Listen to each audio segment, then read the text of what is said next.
Good morning. It was so nice to see you guys yesterday. Your bright and shining faces, almost all of you. Just wanted to say thank you for being there and being mostly on time. Almost everybody was there on time, so good job. Hope I didn't get you too late to your math. All right, we're starting Act 4 today, so remember my notes will be attached to the Google Classroom assignment, and I will bold today's because we're starting to get kind of long, our notes. You'll have to scroll all the way to the end for Act 4 and today's notes. All right, you should be reading along with me. We are starting on page 133. Here we go. This is the chorus. Now entertain conjecture of a time when creeping murmur and the pouring dark fills the wide vessel of the universe. From camp to camp through the foul womb of night, the hum of either army stilly sounds, that the fixed sentinels almost receive the secret whispers of each other's watch. So what he's saying is it's so quiet the night before the battle. Actually, it's getting on toward morning now. We already know that. But stilly, this is something that Shakespeare would do. He's just saying the still, that when things are silent, they're not really silent, are they? Have you ever just sat outside in the country and listened to the middle of the night? It's anything but silent. In fact, it can be extremely loud. So these still, no humans moving, but still sounds of the night. And they often thought that, well, and we still do, think that bad things happen in the dark. So this foul womb is the evening or the dark. All right. And it is so quiet, though, that they can almost hear each other whisper. So the guards of the French can almost hear the guards of the British talking to each other. All right, here we go. Fire answers fire. I'm in line 9. Fire answers fire, and through their palely flames, another one of those like still, palely flames, each battle sees the other's umbered face. Steed threatens steed in high and boastful neigh. So the horses are neighing at each other, the British and the French, almost as though they're battling like the humans, piercing the night's dull ear.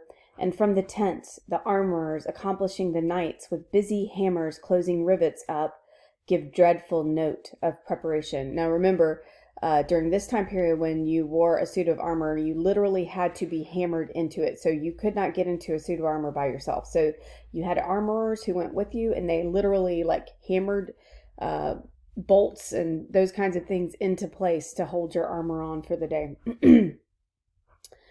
All right, the country cocks do crow. So here go the you'll hear cock-a-doodle-doo across the battlefield.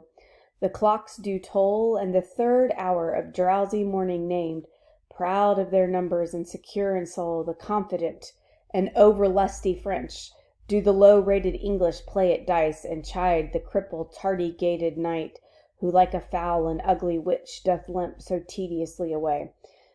So, this is a discussion, a description, as we've already seen, of the overconfident French. So they are ready for battle. They're thirsty for battle, and they are angry at the knight because it is taking so long to walk away, like an old and ugly witch walking away.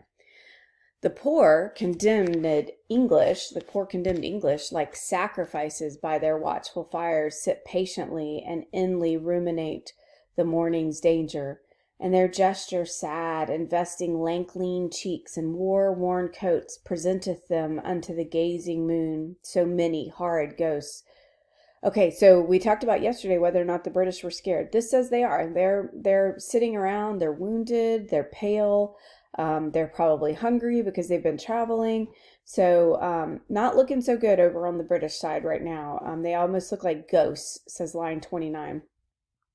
Oh, now, who will behold the royal captain of this ruined band, walking from watch to watch, from tent to tent? Let him cry praise and glory on his head. So who is this royal captain? This is Henry V, and he's going from group to group during the night, and we'll get to see that in the play. For forth he goes, and visits all his host, bids them good morrow, and with a modest smile, and calls them brothers, friends, and countrymen. Can you imagine your king walking around to you the night before a battle and being so kind and generous with you? Upon his royal face there is no note, how dread an army hath enrounded him. Nor doth he dedicate one jot of colour unto the weary and all watched night, but freshly looks and overbears a taint, with cheerful semblance and sweet majesty, that every wretch, pining and pale before, beholding him, plucks comfort from his looks. So King Henry looked so happy to go to battle the next day and so confident in his men that every one of them who were starting to inwardly ruminate, as it said earlier in line 25, so those who were starting to get a little down in their hearts about this battle, are now getting comfort from him and being emboldened. A largesse universal, like the sun, his liberal eye doth give to every one, thawing cold fear that mean and gentle all behold, as may unworthiness define a little touch of Harry in the night. And so our scene must to the battle fly, where, oh for pity, we shall much disgrace, with 4 or 5 most vile and ragged foils, right ill disposed in brawl ridiculous, the name of Agincourt, yet sit and see, minding true things by what their mockeries be. Okay, so the chorus has told us that this battle is taking place near Agincourt. We've heard that before when we talked about Alfred earlier, that this was going to be a later battle of one of his family members later on in history. The chorus is asking again for patience because there's only going to be about 4 or 5 men on the stage, and they have to represent this entire humongous battle of the French and the British. Okay, charging into 4.1. Here we go, page 137. If you're following, as you should be following along. All right, here comes the king. Gloucester, 'tis true that we are in great danger. The greater, therefore, should our courage be. Good morrow, brother Bedford. God Almighty, there is some soul of goodness in things evil. Would men observingly distill it out, for our bad neighbor makes us early stirrers, which is both healthful and good husbandry. Besides, they are our outward consciences and preachers to us all, admonishing that we should dress us fairly for our end. Thus may we gather honey from the weed and make a moral of the devil himself. So Harry says that difficult times, and this is something we can take away during our quarantine, difficult times actually are used by God to help us get ourselves in order, so our spiritual selves in order. And he says, so the army sitting across from them is good encouragement to them to be healthy, to take care of their bodies, to take care of one another, and to prepare ourselves daily in case we should die, right? We should always be prepared for that time to come because we don't know when it'll come. And so even the devil can be a good moral for a Christian. Here comes Sir Thomas Erpingham. Good morrow, old Sir Thomas Erpingham. A good soft pillow for that good white head were better than a churlish turf of France. So it'd be better if you were sleeping at home. Oh, excuse me, it would be better if I were sleeping at home. That's what Erpingham said. Excuse me, that is what Henry said to Erpingham. Erpingham says, not so, my liege. This lodging likes me better, since I may say, now I lie like a king. So, because the king is at battle, Erpingham wants to be at battle. So that's a good attitude out of a noble. King Henry, 'tis good for men to love their present pains, upon example. So the spirit is eased, and when the mind is quickened out of doubt, the organs, though defunct and dead before, break up their drowsy grave, and newly move with casted slough and fresh legarity. Lend me thy cloak, Sir Thomas. So Henry says it makes us young again to be at battle. And of course, this isn't a problem from Henry because he's not old, but poor Erpingham is.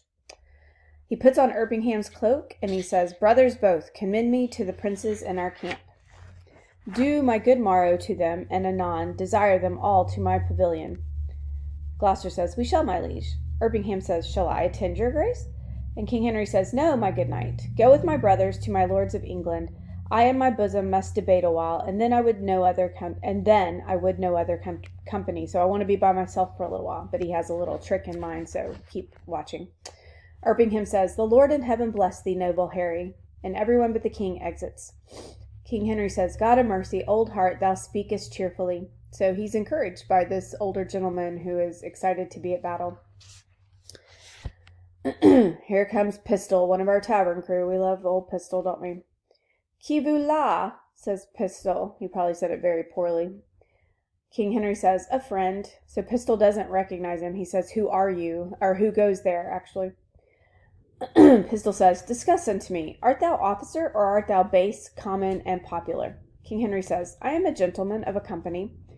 Pistol says, trailst thou the puissant pike? Do you carry the army pike? King Henry says, even so, what are you? As good a gentleman as the emperor. King Henry says, then you are better than the king. So if you're as good as an emperor, you're better than the king. The pistol says, the king's a bawcock, and a heart of gold, a lad of life, an imp of fame, a parent's good, of fist most valiant. I kiss his dirty shoe, and from heartstring I love the lovely bully. What is thy name? And Harry says, Harry Leroy, which would have given someone who understands French his name. So Harry, everybody calls him. And Pistol would know his nickname Harry because that was more what he was called when he was back in his bad boy days, as we've talked about. And Leroy in French means the king. So he says, he doesn't lie to anybody. He says Harry Leroy is his name. So Harry the king. But if you don't know French, then he hasn't told you anything. You just think that's his name. Pistol says, Leroy, a Cornish name? Art thou of Cornish crew? So it's not a Cornish name, and that's, once again, a description, I'm sorry, an incident for humor. King Henry says, no, I am a Welshman. Pistol says, knowst thou Fluellen? So remember Captain Fluellen, we've met him before. They're Welsh. They're all Welsh. And actually, Henry is also of Welsh descent. King Henry says, yes. Pistol says, tell him I'll knock his leek about his pate upon St. Davy's Day. Now, remember the last time Pistol and Fluellen saw each other, they were arguing about letting Bardolph free, but Bardolph is now dead. King Henry says, do not wear your dagger in your cap that day, lest he knock that about yours. So don't come at him with a fight, because Fluellen will be happy to fight you. And Pistol says, art thou his friend? King Henry says, and his kinsman too. And Pistol says, the figo for thee then, because that's the last thing he said to Fluellen as well. And King Henry says, I thank you, God be with you. Pistol says, my name is Pistol called. King Henry says, it sorts well with your fierceness, so it's appropriate that you're called Pistol because you're like a gun going off. Now come Fluellen and Gower. Gower says, Captain Fluellen. Fluellen says, so, in the name of Jesus Christ, speak fewer. It is the greatest admiration in the universal world when the true and ancient prerogatives and laws of the wars is not kept. If you would take the pains but to examine the wars of Pompey the Great, you shall find, I warrant you, that there is no tittle-tattle nor pibble-pabble in Pompey's camp. I warrant you, you shall find the ceremonies of the wars and the cares of it and the forms of it and the sobriety of it and the modesty of it to be otherwise. So remember, Fluellen is our by-the-book guy, and he wants to do everything like the ancients did. And again, this would have a very heavy Welsh accent that would be quite humorous. Gower says, why, the enemy is loud. You hear him all night. Fluellen says, if the enemy is an ass and a fool and a prating coxcomb, is it meet, think you, that we should also, look you, be an ass and a fool and a prating coxcomb in your own conscience now? So, Fluellen says, just because the enemy acts like fools, do you think we should? Gower says, I will speak lower.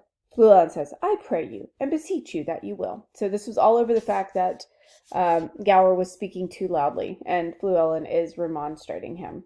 Okay, so we are going to stop here for today, and pick up here tomorrow with, actually, let me finish this one line, and then we'll start at the top of the next page. King Henry says, though it appear a little out of fashion, there is much care and valor in this Welshman. So this is Fluellen, his probably distant relation, and he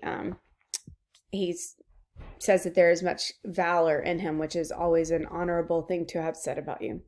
Okay, for today's little clue, tell me, do you think that Henry's sneaking around the camp will be a good thing or a bad thing in the notes? All right, I'll talk to you guys later. Take care. Bye.